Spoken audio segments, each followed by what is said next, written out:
So again, looking at solving quadratics using the square root property, throwing more things into the mix, each subsequent problem becomes a little more complicated. In this case, we have not only two steps before we get to the square root property in the process of solving, but also we have to get rid of a fraction.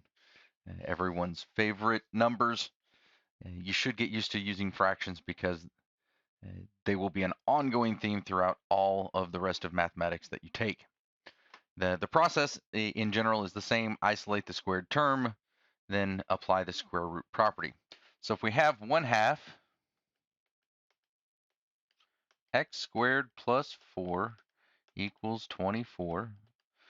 First step, subtract 4 from both sides.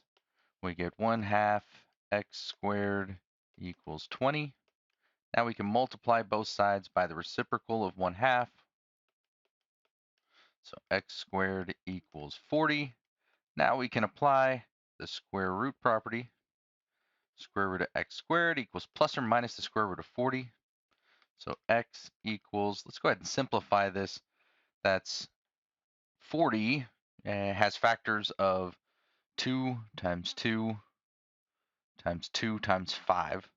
So the only one that's being repeated more than once is the 2. We can take 2 of those 2's out. 2 squared, which is 4.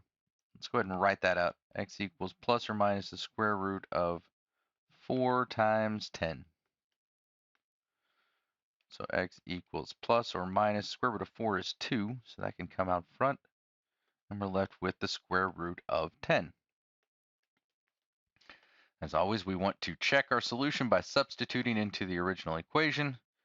We want to know, does 1/2 times, we'll start with the negative first, -2 times the square root of 10 squared plus 4, does that equal 24? So 1/2 times -2 squared is 4, square root of 10 squared is 10, plus 4. Make that look like a 0 instead of a 2. Does that equal 24? So 4 times 10 is 40, times 1/2 is 20. 20 plus 4 is 24. So it does check.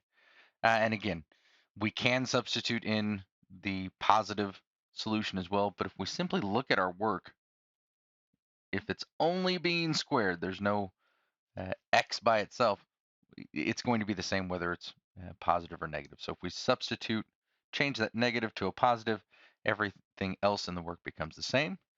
Verifying that 1/2 x squared plus 4 equals 24 when x equals plus or minus 2 times the square root of 10.